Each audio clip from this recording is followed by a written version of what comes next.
Good evening. Welcome to episode number 7, season 2 of Leader's Edge. Tonight, we have a special guest who will talk about how Agile transformed companies won amidst the crisis. He is chairman of the Human Resources Group of the World Bank's Vietnam Business Forum, representing chambers of commerce to the government on policy advocacy. His social enterprise creates artificial intelligence machines, learning careers for people with disabilities, and is a global impact portfolio member of the World Bank's Solutions for Youth Employment Consortium. Previously, he worked for PwC and for multinational corporations in global HR leadership roles at head office level. He is judging many global business competitions, including the United Nations Generation Unlimited Youth Challenge, the United Nations Health Prize, and the Vietnam HR Awards. Ladies and gentlemen, here is Mr. Colin Blackwell. Hi from Vietnam. I'm not actually Vietnamese, I'm English, but that last one you just mentioned of the Vietnam HR Awards. So I've been judging a number of different competitions, and although the world is all a bit up in the air at the moment, I'm beginning to see a pattern here about what works for countries, for companies, and individuals. So in this presentation, I'll take you through a lot of the underlying logic and then specifically what it can mean for you and your companies. Thank you. So in the Vietnam HR Awards recently, I was noticing one pattern. So there were some companies who'd actually said they'd increased their market share and profitability because of the crisis and the pandemic. And they all had certain things in common. And that's obviously the magic formula of how to succeed. So let me take you in these presentations through what you need to do individually, what companies can do, and how basically, firstly, we need to understand change itself.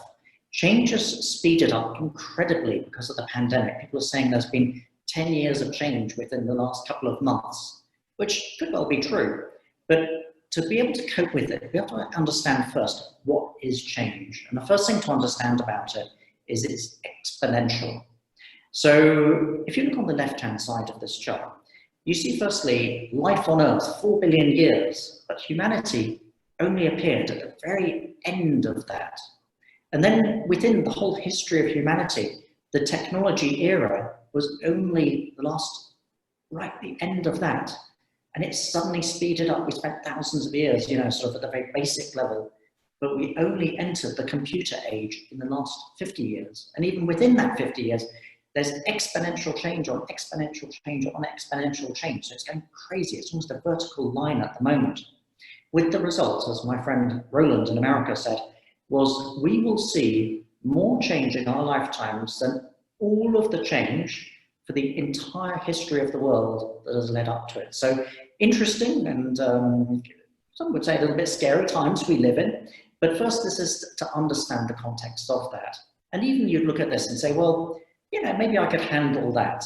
But life is never that simple. So the problem, if you took like a microscope to that exponential line, you'll see it's made of loads of these called S-curves.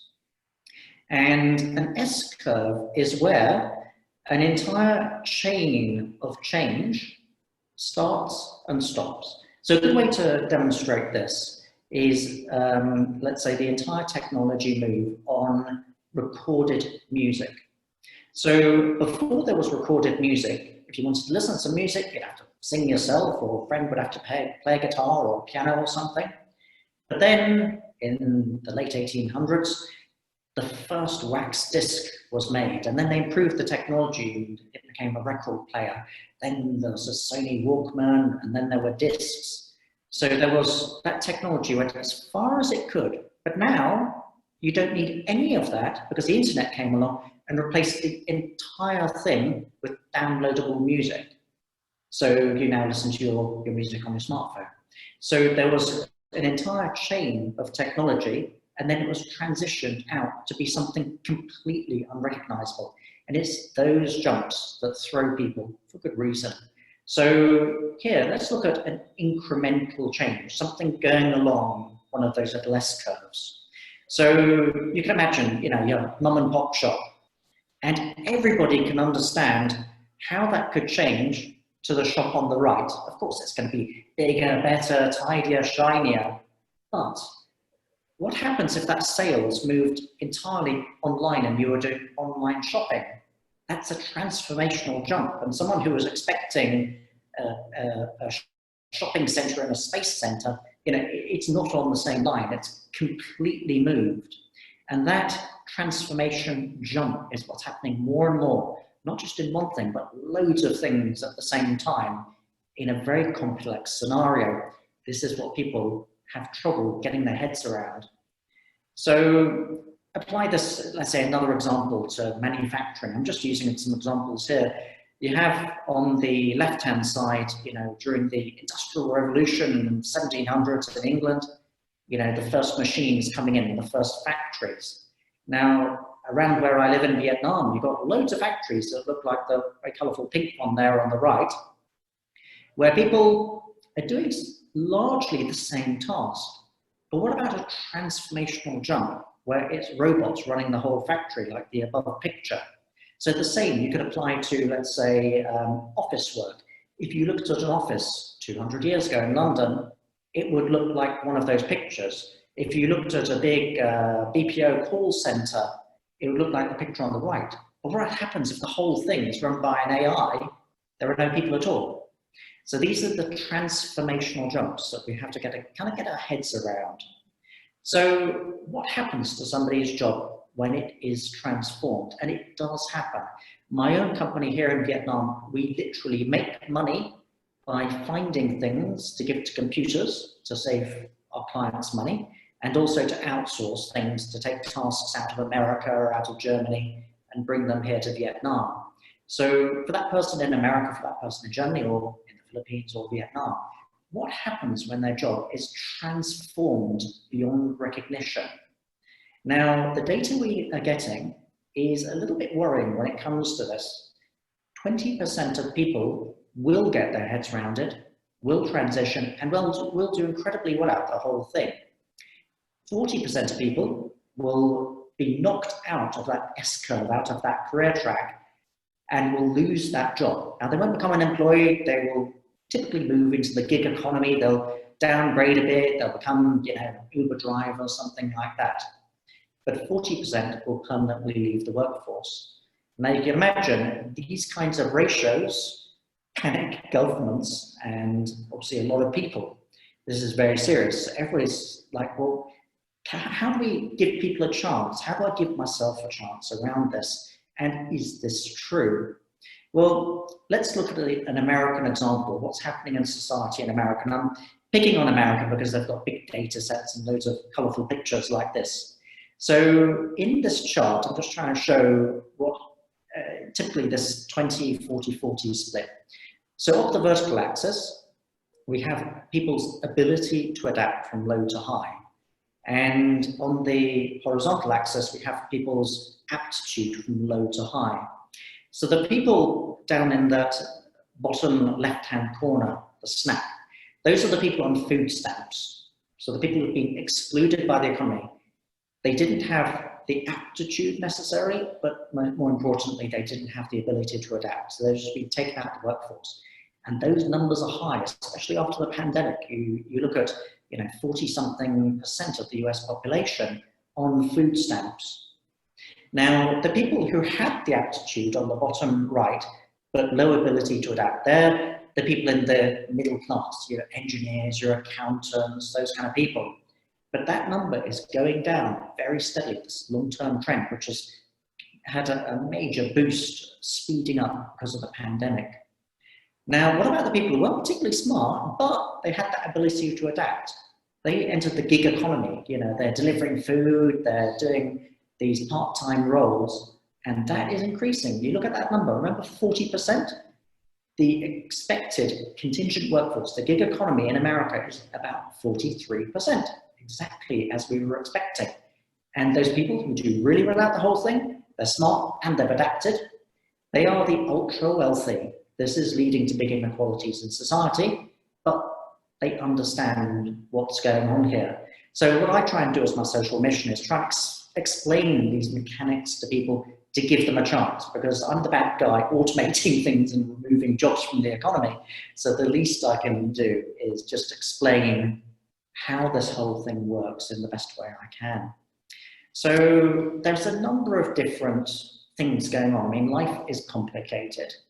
And you've got this moves about automation, but you've also got a couple of things, some things diverging, some things converging. And I've been around in business since the 1990s and can remember, you know, the logic then. And Dina, I'm sure you remember these dates as well. And I was trying to explain it to some of the young people, you know, sort of what it was like in the 1990s. So on the left-hand side, your company job in the 1990s, that was the center of your life. I worked, you know, almost 10 years for PwC. And then after that, 10 years at the same corporate. And many of my colleagues, they were going to be there for life. That was, you know, everything revolved around it. Your social relationships, you'd go out, you know, for a beer with your colleagues on the weekends as well. That was the thing to do. Now imagine a young millennial sort of saying to their colleagues, oh, let's meet up over the weekend as well. You know, that you'd be thought of as strange. Your technology device, you didn't have, you know, one of these smartphones yourself. You'd have a Nokia, you know, and the desktop would belong to the company, and probably the phone would as well.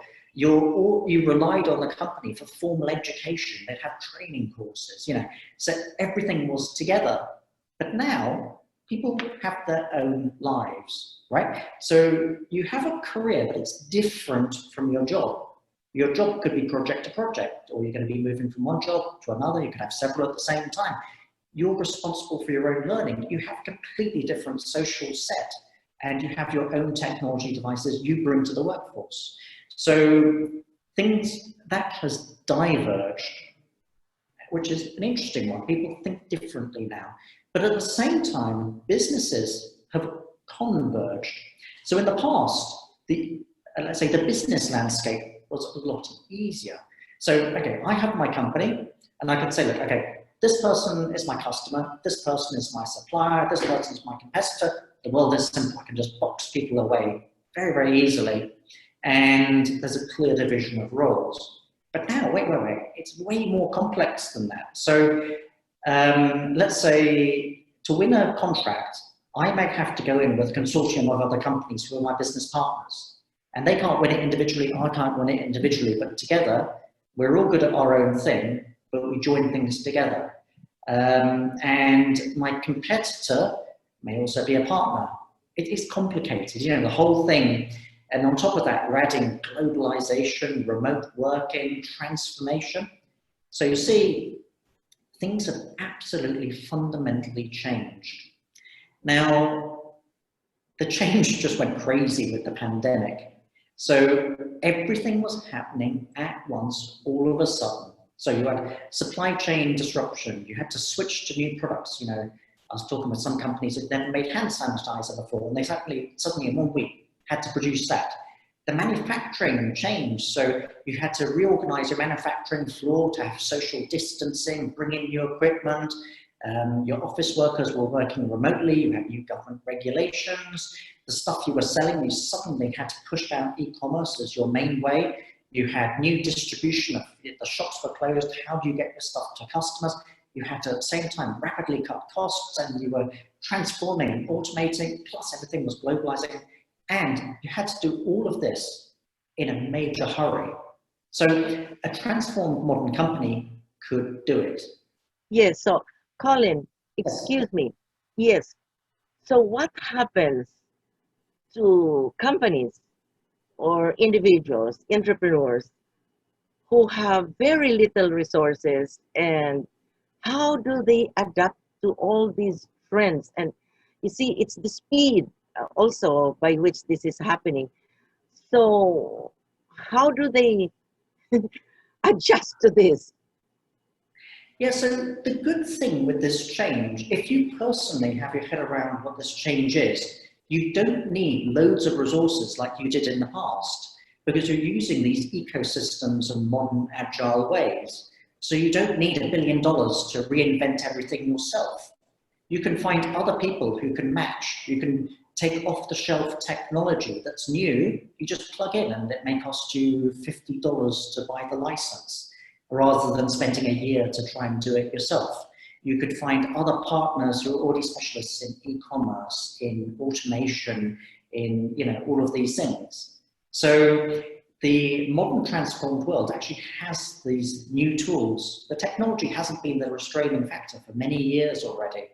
But you just need to know how to find it, how to use it, and just how it's more about attitude and learning than it is about money constraints or size. So my company's tiny, but we can do loads of things because we can leverage within an ecosystem. We don't have to do it all ourselves. So examples of change then. I was at the weekend, we're very lucky in Vietnam, we don't have big pandemic problems, we managed to keep that under control. So I was with a group from the school, the parents and kids, about 60 of us, and we went on holiday to one of the coast resorts, and I got talking with the general manager of the hotel. And of course, hotels and tourism were hammered during this pandemic. And although you want to get it right first time, even if you didn't get it right first time, there's always time to change. And the general manager of the resort, he was saying his own learning lesson through the whole thing. So the first wave hit all of a sudden. Of course, you just locked down, closed the resort, and you've got enough money in the bank account, so everybody clears their leave balances and things like that. And then, because it was unusual, you think, okay, let's open fully again, the resort. So they opened to full capacity, but the guests didn't arrive, so they lost money. And then fairly soon afterwards, we had the second wave here in Vietnam. They closed again. But by this point, they were thinking, wait a second, if we keep doing like this, we're not going to have a business talk. We need a big change. So when they reopened, they thought about it for the second time. So they halved or more than halved the number of staff they had at the resort.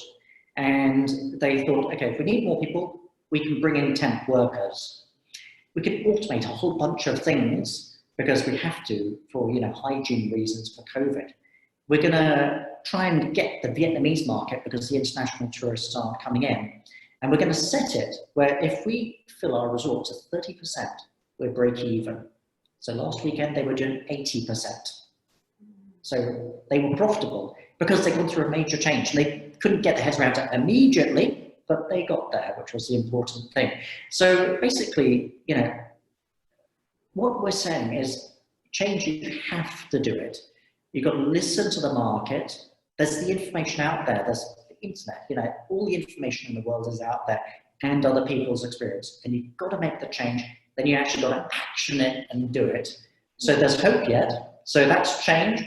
It's scary. I know it's not easy. Life isn't easy, but the people who've done it have gone before us. They've got it right. We can follow their lead. Wow. I say again, it's honestly, after listening to you and seeing this, I believe that indeed spending some time and listening to a learned person is like years of study. Thank you so much, Colin, for your very precious time and for your knowledge and skills that you so generously shared with us. Thank you. And for next week, we are going to have a speaker who will talk to us about changing your mindset uh, so that you succeed during these perilous times. And that's we have Reggie Fernandez, CEO of Work Bank, to do that. You see, learning is an eternal quest and with never ending and limitless vistas.